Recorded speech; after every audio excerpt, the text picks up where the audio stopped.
So, welcome to the Scafol Surveying Solutions podcast, where we dive into the big issues shaping the future of property, surveying, and regulation. Today, I'm delighted to be joined by Dan Knowles, a highly respected chartered surveyor and valuer. Dan is director at Webster Surveyors and brings a wealth of expertise from statutory compensation and compulsory purchase to residential valuations and RICS compliant reporting. Dan has since built a team widely recognised as industry leaders in representing homeowners, particularly on complex regeneration and compulsory matters. He's also a fellow of the Royal Institution of Chartered Surveyors, sits on RICS expert panels, and has co-authored the RICS Consumer Guide on compulsory purchases. And he's recently told me that he's also appeared on multiple TV appearances talking about leasehold reform and compulsory purchase. In this episode, however, we're going to talk about a timely and far-reaching subject: the UK government's proposed home buying and selling reform, including the role of pre-sale purchases, pre-sale surveys, and how transparency might improve, and what means in practice for surveyors and homeowners alike. So, Dan, thanks very much for joining us. Thanks for having me. I think I need you to do my intro everywhere. That's fantastic. Thank you. It took me about 25 to 30 minutes to do the research on you, because you have got a fairly comprehensive and impressive past, should we say. So, no, absolutely delighted to have you on the show. You've done some kind of YouTube videos on this subject before as well. I believe you've got a little bit of history, well, not a bit of a good understanding of it, should you say? Yeah, well, there's a YouTube video that's coming out very soon, filmed with Vicky Clark, who was recently elected to the RICS on the residential seat. So yeah, I'm quite looking forward to seeing that now. And I've put out a bit of content on LinkedIn as well, and I'm trying to feed into the process wherever I can. We're one of the companies putting our thoughts in the consultation forward as well. Perfect. Well, let's unpack what these reforms can really mean for the surveying profession. Let's get into nitty. So, from a surveyor's perspective, what would you say the main talking points in the current UK home and buying selling reform consultation would be? It's a very all-encompassing kind of, I don't know what word I'd use, consultation. There's lots of details to go over, and it's covering a wide array of things. But if we were to focus on, from the viewpoint of a surveyor, what are the main talking points? Well, the obvious thing is the idea of sellers' surveys. Now, this isn't completely new, of course. It's already up in Scotland, operating, some would say, relatively well there. Some would say it doesn't work at all. But there are also different ways that it operates all around the world. So for example, in I think it's Belgium, they have a system there where the seller commissions the survey, but is then on the hook to the buyer for a period of 10 years after the property sells.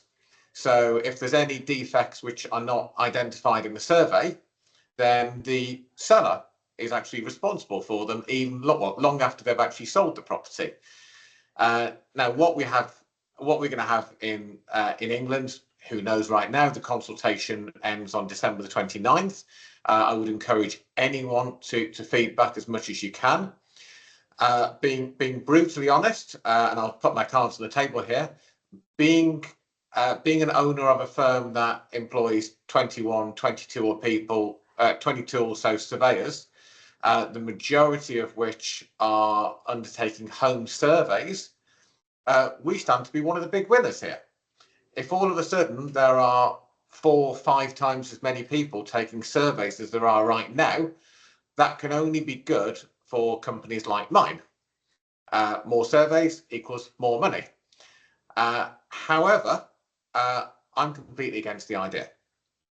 And the reason that I'm completely against the idea is I look at when I'm in my 70s or 80s, or when I eventually retire, which at this stage it might end up being my 90s.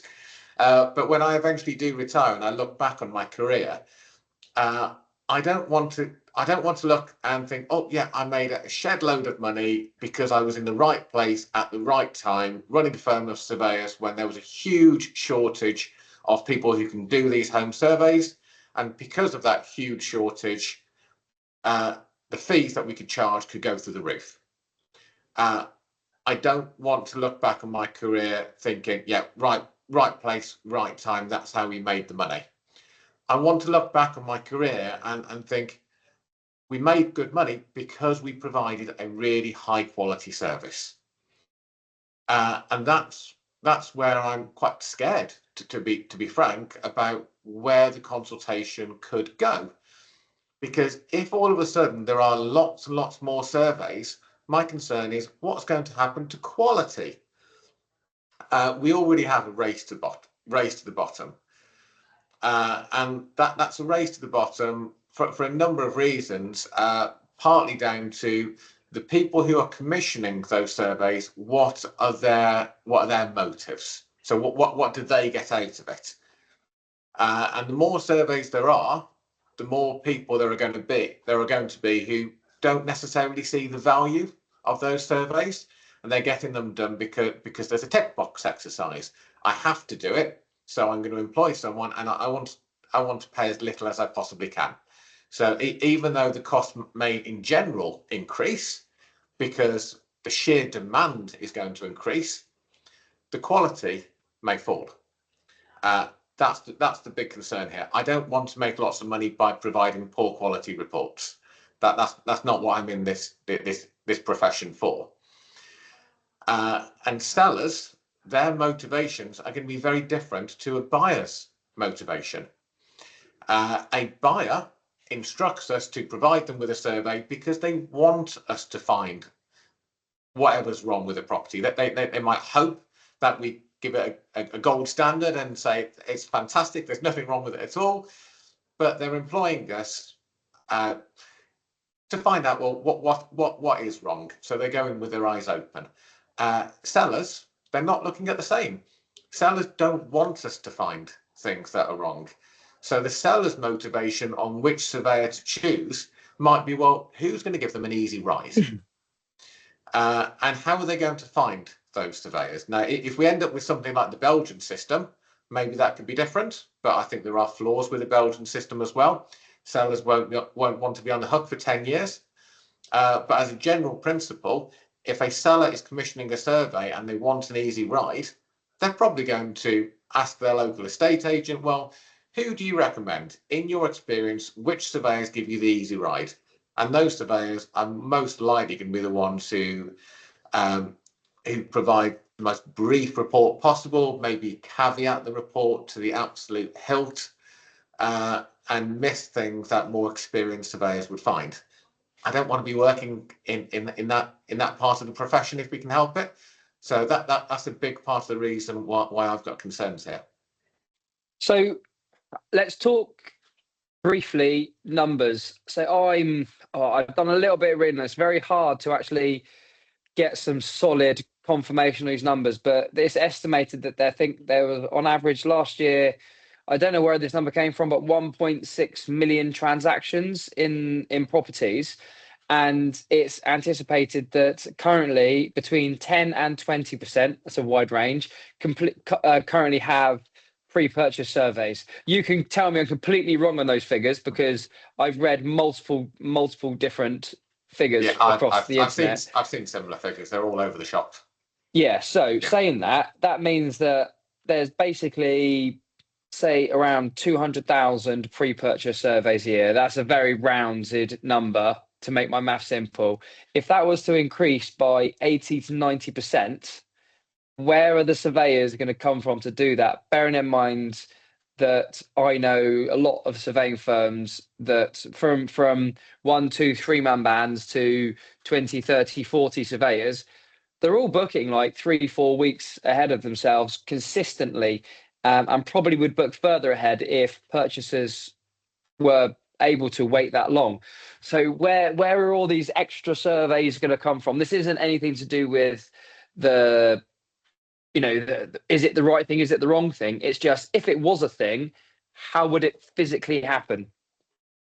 I think it would take many years for there to be enough surveyors. We've got the likes of Sava who are training increasingly large numbers up year by year. They've got a really fantastic role to play in the industry, but it's going to take many years to feed through. When I was back at school, no one ever told me about the idea of, well, you can become a surveyor. And I thought, well, yeah, I could become an accountant or a financial advisor. These are the sorts of things that I was looking at. Like so many people, I fell into surveying. Unless it's promoted far more at school, and then far more by universities and the likes of Sava, it's going to take years and years and years until we've got enough people. And what happens when there aren't enough people is, well, two things happen. One, prices shoot through the roof. And two, they take longer and longer and longer. Now, the whole idea of this consultation that government are doing at the moment is to speed up the buying and selling process. But if you've all of a sudden got to wait 2, 3, 4, even 5 months for a surveyor, which it could be, and that's going to delay you even putting the property on the market, that's not speeding things up at all. Now, the parallel that I probably draw there is something else that happened only a few years ago with the EWS1 forms. So government and the mortgage lenders, RICS, we all recognised that there was this problem that we need to be able to say whether high-rise buildings are fire safe or not, particularly those with cladding. So let's create this form, have it as prerequisite, but then the problem is that there weren't enough people who could provide the EWS1 forms. And that created a couple of problems. First of all, fraud, and that there was a company called TriStar, who very well known now. I think it was around about a quarter or a third of all EWS1 forms had been written without the necessary authority. And it proved that they were invalid. And as soon as you've got a huge increase in demand, the potential for fraud increases as well. But also, even the really, really decent people who could provide these EWS1 forms, they started then telling managing agents and freeholders, yep, we can do the form for you, but one, it's going to cost you an arm and a leg, and we know we can get away with it because you can't find anyone else because there aren't enough of us out there.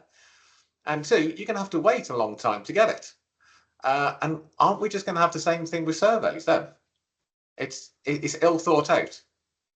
Yeah, I think that is my concern. I actually watched a video where you were talking about TriStar, because it was to do with the valuation that you did, saying it had one, and then it turned out that it was an invalid one, so the inheritance wasn't remortgageable or something, and you had to fight the actual valuation with the information at hand or something. I think that was you I was watching talk about that. But anyway, sorry, back on topic. No, I agree with that. It's a worrying, but one would imagine they're not just going to flick a switch overnight and say, right, cool, everyone needs a pre-sale survey now. What about the challenges that surveyors might face if it does become a standard? We talked about capacity, but more around liability, independence, and consumer expectations. So, like you touched on it briefly, that was the other kind of main talking point from your the last question. If I was buying a house, and I wanted a survey, before I became a surveyor, I would just ask my estate agent, who would you recommend? And I know lots of surveying firms that have good relations with estate agencies, and they build up a business around good relations with estate agencies. I would love to be proven wrong, but I see a conflict of interest when an estate agent starts recommending surveyors to vendors, because they ultimately are paid on the sale of that property. So they want to make that sale go through as quickly and as easily as possible. But they also would need to instruct it in the first place. So if they were instructing surveyors that were, whether it be really good or really detailed, that would actually probably increase the chances that it would not necessarily have the best reflection on particular purchases. I've explained that badly, but do you see where I find a bit of a conflict of interest, but in that process, and there would have to be something in place to mitigate that? Yeah, and I think you're spot on there. It's a good point. With sellers commissioning those surveys, they will naturally go to the estate agent because they're talking to them for most other things. So the estate agent will recommend people in exactly the same way that a lot of EPC providers get their work via estate agents. A lot of buyers end up using the solicitors that the estate agents recommend, or the mortgage advisors that the estate agents recommend. It will be exactly the same with surveyors as well. And there are some good estate agents and some not so good, just like there are some good surveyors and some not so good. There will be estate agents who say, yep, go with this firm because they will provide you with a high quality report. But there will be some estate agents who will say, go with this firm because they will give you an easy ride. And there will be some surveyors who say, no, I'm professional. I'm going to do an extremely thorough report. I'm going to provide the best quality advice I possibly can. And there will be some surveyors who will say, no, I will go by the minimum standards that I need to. I will caveat things to the hilt. If I'm not too sure whether I should put something as a condition rating 2 or condition rating 3, because there are some defects that could be either or, yeah, I will go on the low side, because ultimately I want this estate agent to be recommending more people to me in the future. And I think these are the sort of problems that could happen. But then even further down the line from that, let's say the survey gets done on 1st of January. The property then doesn't go on the market until 1st of March, whilst the estate agents are getting other things, or they're getting all the ducks in the row. It then takes another 2 or 3 months to find a buyer. That buyer then looks at that survey or condition report by the surveyor, calls them up and says, oh, do you remember this property that you saw a few months ago? I'd like to ask you some questions on it.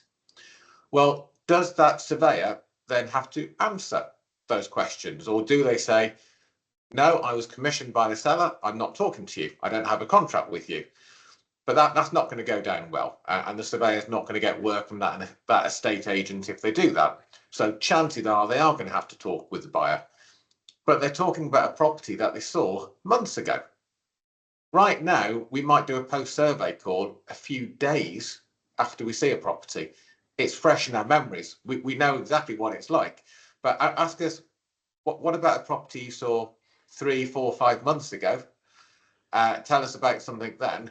Well, yeah, well, we're going to have to go over all of our notes, try to refresh our memory. It's going to cost more money because it's going to take us longer to get back up to speed with where we were. And then what if that sale then falls through and a few months later you've got another buyer? Well, does the survey then need to get redone because things might have changed? Or even if it doesn't have to get redone, are we then at a point where we're having the same conversation with another buyer, but we're now looking back over notes that were 7, 8, 9, 10 months old?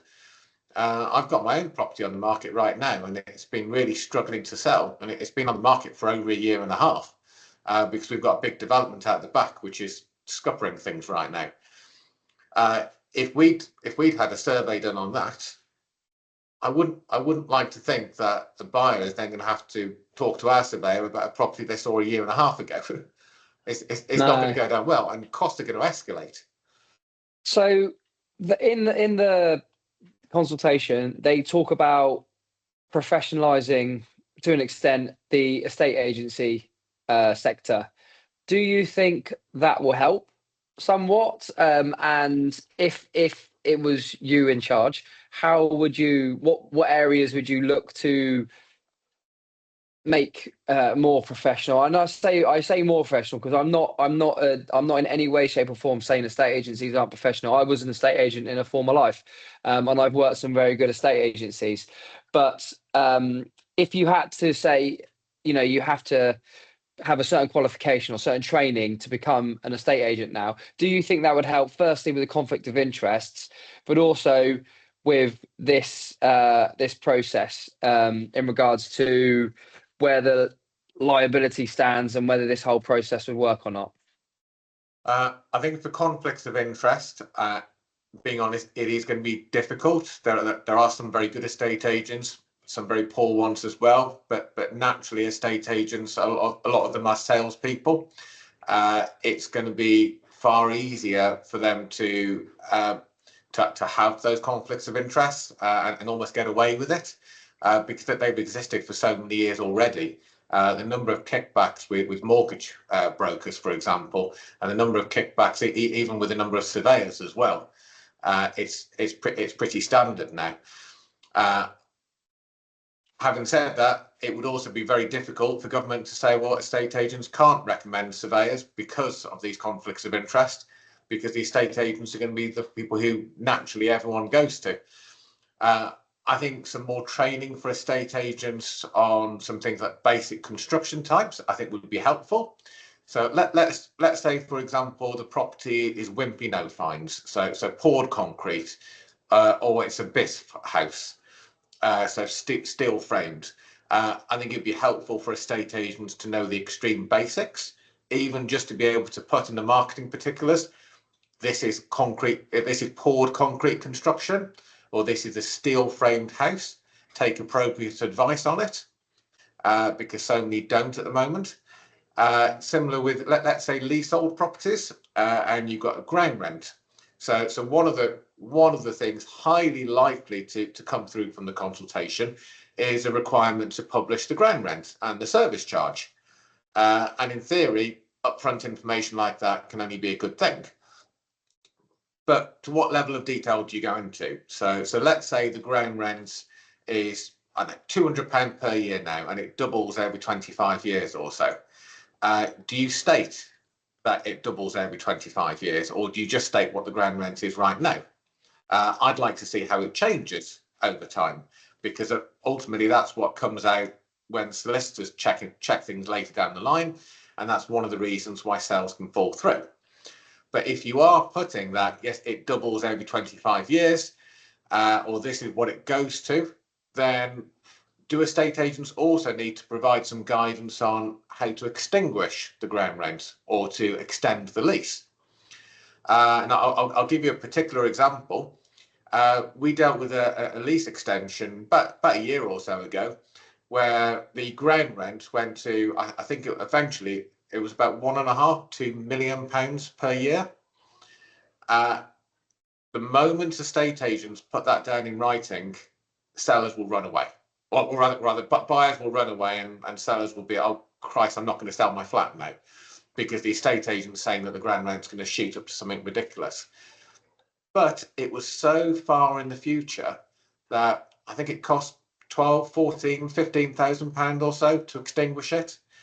So I think if we are having that sort of information put through by estate agents, there needs to be some kind of health warning or some kind of guidance note with it, maybe with a few examples of what things could potentially cost and how you go about extinguishing the ground rent or extending the lease. So buyers are in at least a semi-informed position, and sellers don't find properties that just stagnate on the market unnecessarily. And that's ground rent. And then the other one, of course, is then service charge. Because it's all well and good saying, well, yeah, the service charge is £3,000 per year. But are we then going to say, well, there are Section 20 bills coming up, how much those are going to be, what they're for, if there are any challenges to those notices, what stage it's at, or is there a reserve fund? So let's say, for example, you've got two identical flats, identical blocks next door to each other, that both on the market. One of these has got a reserve fund with a lot of money in it, and the other doesn't have a reserve fund, but there's concerns that Section 20 bills could be coming down the line in a year or two, because I know it needs a new roof, but for sake of argument. Are we going to find that of those two properties, the one that doesn't have a reserve fund, that property sells for more because the estate agents are showing a lower service charge on it? And all that's going to do is it's going to persuade leaseholders to talk to their freeholder and say, actually, we don't want a reserve fund. We'll wait for the Section 20 bills in the future, because we're going to be thinking short term about how do we sell our property if we want to sell in the next couple of years. And that short term thinking, again, isn't going to help anyone. So my suggestion there would be, yeah, let's say service charge is X amount. And yes, it does include a reserve fund, or the service charge is Y amount and it doesn't include a reserve fund. And here is a basic description of what a reserve fund is and why it's something that you should factor in. So information is incredibly important. Let's get it up front, but let's also explain what does that information actually mean, how we can use it. Yeah, it's interesting. I mean, we go into a little bit more detail than I would have thought on flats and stuff, but I have a bit of experience in like block management and such, and it is all information that you will get along the way. So you'll have an LPE1 form, I think it's LPE1, and it explains all of that information. But effectively, I appreciate what you're saying is having that information up front with a property with more just better looking information, for lack of a better word, be worth more. And some would argue, well, it shouldn't be, but ultimately it should be, because it's like that one's got a view of the sea and that one doesn't have a view of the sea. It's still a window. Why is it worth more? It's more appealing. So in essence, it should be, but it's making sure that they know why it's more appealing. Not just looking at some figures and saying, oh, there's a massive pot of money there. There's not there. It's understanding the figures, but also having guidance around those figures, what they mean. You look at another example is when energy efficiencies first came out, before they existed, if you were to say, oh, look, we're going to judge your property and we're going to say it's really good or it's really bad, it's going to cost you thousands of pounds a year to run this, or it's going to cost you a couple of £100 a year, you'd be like, oh, it's going to put people off buying my house. Is it going to be worth more? Is it going to be worth less? I've only ever bought a couple of houses. I'll be honest, when I first bought my house 15, 16 years ago, I didn't even look at the EPC. And people don't. And I think part of the reason for that is because there are so many poor EPC providers out there, because they're so cheap. You can get an EPC for £50, £60 or so.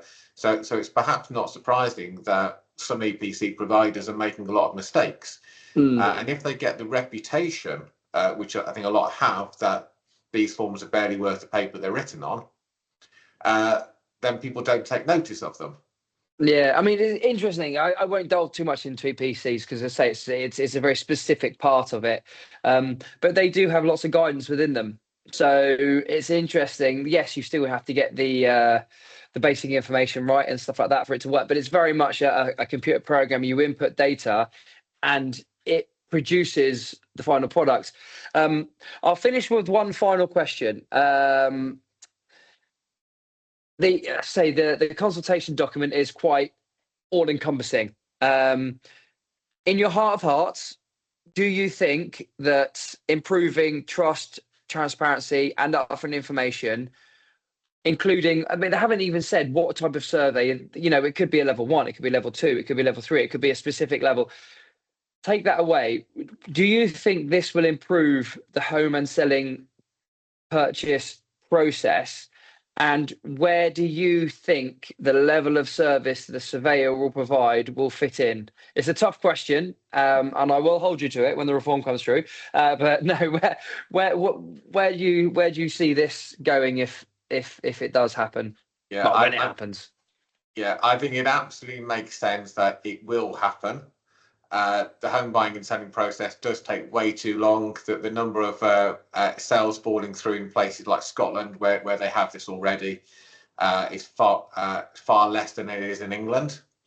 So it needs to happen.